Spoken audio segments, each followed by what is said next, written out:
बुद्धिमान व्यक्ति ये 7 बातें किसी को नहीं बताते। 7 things to keep private Buddha. Story. बुद्धिमान व्यक्ति ये 7 बातें किसी को नहीं बताते। धीरे बोलो, कोड सुन ना ले। यह बात हम सबके कानों में पड़ी होगी और हमारे मुंह से भी निकली होगी, लेकिन सोचने की बात यह है कि ये वाक्य कब कब हमारे मुंह से निकलता है और कब कब हमारे कानों में पड़ता है, क्योंकि ऐसे कम ही गुप्त राज होते हैं जो हम दूसरों के कानों में पड़ने नहीं देना चाहते। अवसर परिवार में अशांति का कारण हम स्वयं ही होते हैं।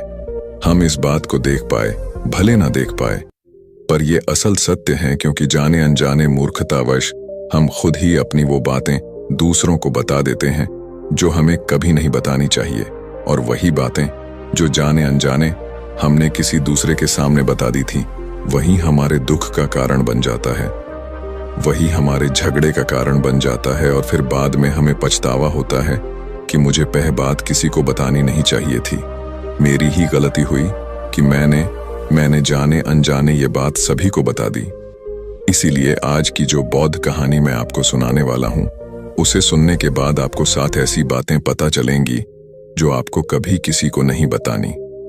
ये जो 7 बातें हैं जो आपको किसी को नहीं बतानी, क्यों नहीं बतानी, इसके पीछे का तर्क भी मैं आपको दूंगा। और इन 7 बातों के अलावा अगर आपको लगता है कि कोई बात ऐसी है जो मुझसे छूट गई या मैं नहीं बता पाया, तो कमेंट सेक्शन में जरूर बताना। इससे पहले कि आप इस बौद्ध कहानी में खो जाएं, इस चैनल को सब्सक्राइब जरूर कर लें। तो चलिए कहानी शुरू करते हैं। एक समय की बात है। एक नगर में राजेश नाम का एक युवक रहता था। वो युवक बहुत गरीब था। 2 वक्त की दाल रोटी भी बड़ी मुश्किल से उसको नसीब होती थी। किसी काम की तलाश में दिन रात खोज करने पर भी उसे कोई काम नहीं मिल रहा था। फिर एक दिन उसने अपनी पत्नी के सामने अपनी सारी समस्या बता दी। उसने अपनी पत्नी को कहा कि मैं जिस जगह भी काम मांगने के लिए जाता हूं, तो हर कोई मुझे यह कहकर काम नहीं देता कि हमारे पास काम की जरूरत नहीं है। मैं काम की तलाश कर करके थक चुका हूं। मुझे समझ नहीं आता कि मैं तुम लोगों का पेट कैसे भरूंगा, अपने बच्चों को कैसे पालूंगा, और ये चिंता मुझे दिन रात खाए जा रही है। ये सुनकर उसकी पत्नी ने कुछ सोचकर कहा कि तुम एक आदमी के पास एक बार ही काम मांगने के लिए जाते हो, और जब वो काम नहीं देता तो तुम 2 बार उसके पास जाते तक नहीं हो। अगर तुम्हें उनसे काम लेना है तो तुम्हें हमदर्दी जतानी होगी, तुम्हें उनसे हमदर्दी हासिल करनी होगी, अपनी गरीबी दिखानी होगी, ताकि वो लोग तुम्हारी मजबूरी समझकर तुम्हें काम पर रख लें। इसीलिए शर्म मत करो, उन्हें अपनी मजबूरी बताओ, अपनी गरीबी बताओ, और इसी उपाय से तुम काम पा सकते हो। ये बात राजेश के मस्तिष्क में बैठ गई और अगले दिन काम मांगने के लिए वो उसी सेठ के पास जा पहुंचा जहां पर वो पिछले दिन काम मांगने के लिए गया था। लेकिन इस बार उसने हाथ जोड़कर उस सेठ से प्रार्थना की, उससे विनती की कि वो बहुत गरीब है और उसे काम की बहुत आवश्यकता है। वो जो कुछ भी उसे देंगे उसमें संतुष्ट हो जाएगा, पर कृपया करके मुझे अपने यहाँ काम पर रख लें। उसकी ये हालत देखकर उस सेठ ने उसे अपने यहाँ काम पर रख लिया। वो रोज वहां पर काम पर जाने लगा। अंदर ही अंदर वो खुश तो था कि उसे काम तो मिला, लेकिन उसे वेतन दूसरे लोगों से कम मिलता था।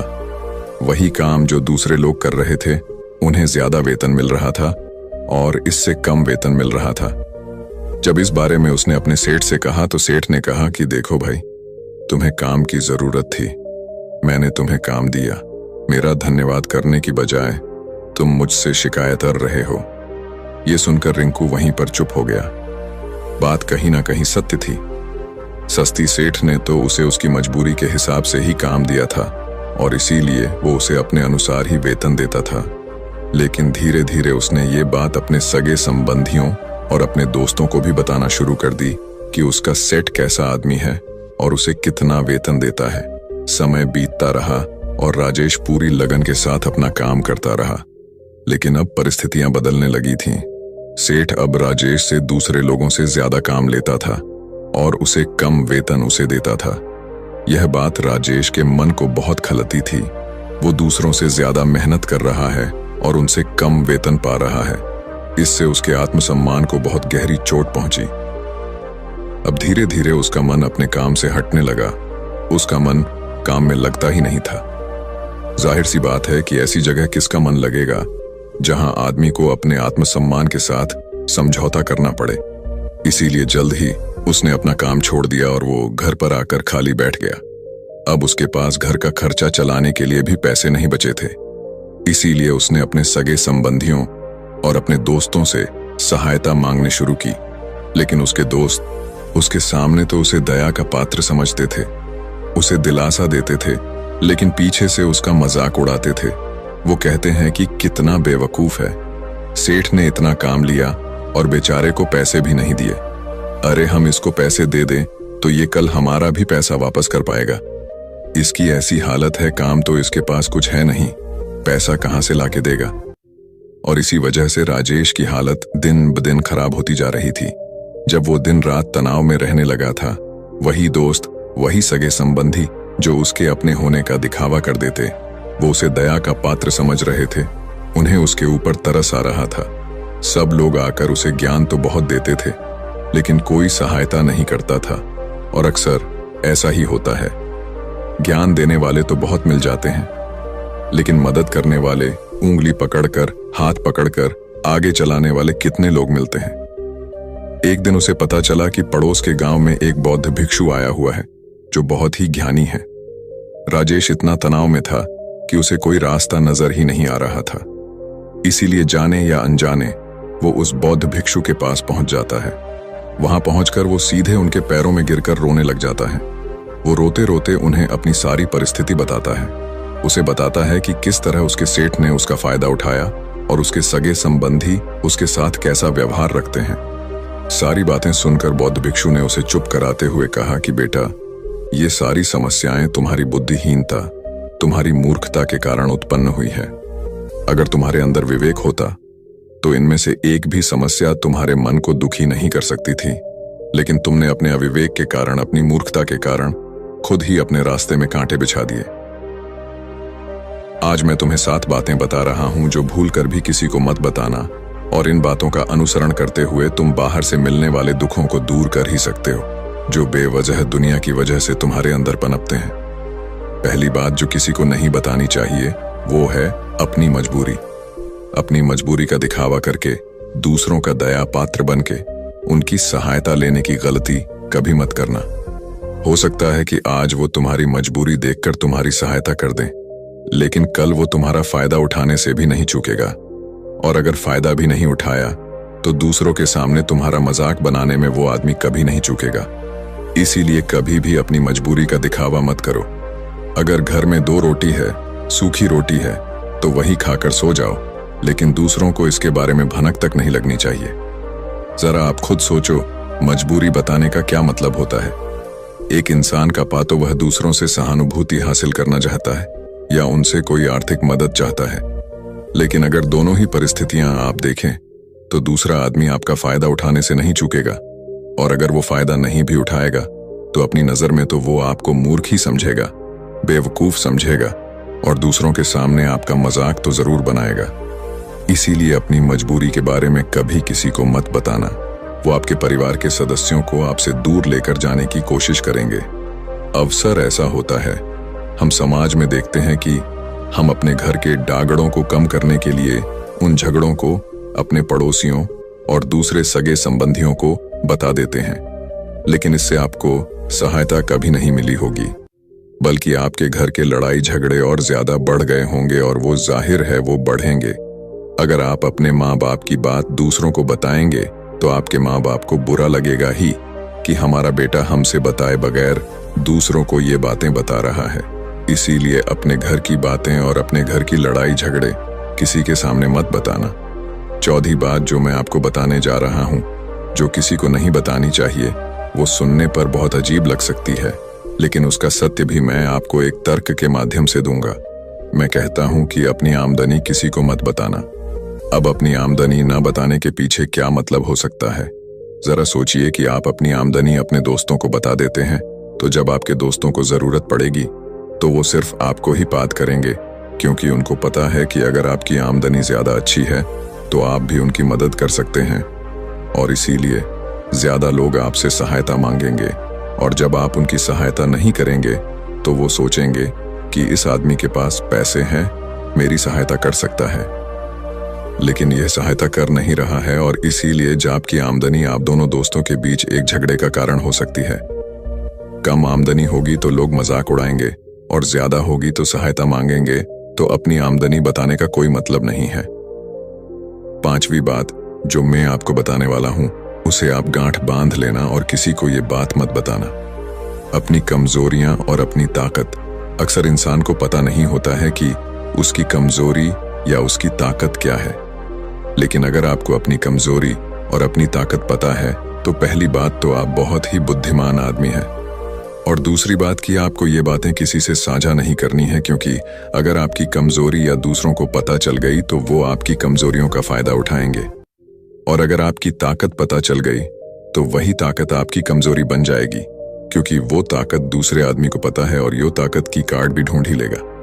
अपनी कमजोरी और अपनी ताकत अपनी पत्नी या अपने पति को भी नहीं बतानी चाहिए, क्योंकि इसके बाद आपको घर में उनसे हमेशा दब के रहना पड़ेगा। अगली बात जो किसी को नहीं बतानी चाहिए वो है अपने मित्र और अपने शत्रु। आप अपने मित्रों के बारे में अगर दूसरे लोगों को बताएंगे तो वह आपके मित्रों के साथ अपनी घनिष्ठता बनाकर आपको धोखा दिलवा सकते हैं। आपके गहरे मित्रों को आपसे दूर करने का प्रयास कर सकते हैं।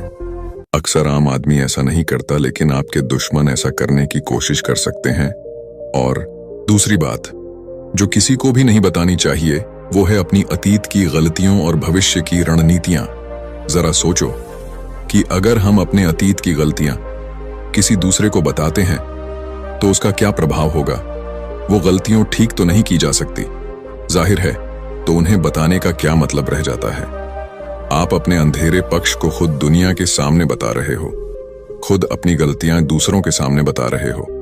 इससे उस आदमी की नजर में आपका एक चरित्र गठित हो जाएगा और वो भविष्य में हमेशा आपको उसी नजरिए से देखेगा। इसीलिए किसी भी आदमी की नजर में अपना चरित्र गठित मत होने दो, और जरा सोचो कि आप व्यर्थ में ही अपने भविष्य की रणनीतियां दूसरों के सामने बता रहे हो। जो लोग आपके काम का हिस्सा ही नहीं है, उनके सामने अपनी भविष्य की रणनीतियां, अपनी डींगे हाँकने का क्या फायदा। वो लोग आपकी सहायता तो नहीं करेंगे, लेकिन आपकी भविष्य की रणनीति यों में बाधा जरूर बन सकते हैं। आप खुद अपने विवेक का इस्तेमाल करिए और सोचिए कि आपके साथ भी ऐसा हुआ है कि आपने अपनी भविष्य की रणनीति किसी को बताई हो और वो कामयाब ही ना हुई हो। जरूर हुआ होगा, जरा गौर से सोचिए। तीसरी बात जो किसी को नहीं बतानी चाहिए वो है अपने घर की बातें। जो भी हमारे घर के अंदर आपस में बातचीत होती है, हमारे माँ बाप के साथ, हमारी पत्नी के साथ, हमारे बच्चों के साथ, वो बातें परिवार तक ही सीमित रहनी चाहिए। अगर आप इन बातों का दूसरों के सामने किंढोरा पीटते हो तो दूसरों को आपके घर में घुसने का एक मौका मिल जाता है और वह इसका फायदा उठाने से कभी नहीं चूकेंगे। दूसरी तरफ आपके शत्रु का भी किसी को नहीं पता लगना चाहिए, क्योंकि आज जो आपका मित्र है, अगर कल वो आपका दुश्मन हो गया तो वो आपके दुश्मन के साथ ही अगली और आखिरी बात कहना चाहता हूं कि जब तुम दान करते हो तो दान के बारे में भी किसी को मत बताना, नहीं तो दान करना व्यर्थ हो जाता है, बेकार हो जाता है। जब आप अपने दान का डिंडोरा पीटते हो तो आप ये बता रहे हो कि मैं कितना बड़ा दानी पुरुष हूं, और ये आपके अंदर एक अहंकार निर्मित करेगा। इसीलिए दान गुप्त रूप से किया जाए उतना ही अच्छा होता है, उतना ही फलदायी होता है। जब आपका बायां हाथ दान कर रहा हो तो दाएं हाथ को बिना पता चले कि बायां हाथ दान कर रहा है। ये 7 बातें जो बौद्ध भिक्षु ने राजेश को बताई, इनमें संसार के सभी सिद्धांत छिपे हुए हैं। इन बातों का अनुसरण करते हुए आप अपने घर में सुख शांति बना सकते हैं और घर के झगड़े हमेशा के लिए दूर कर सकते हैं।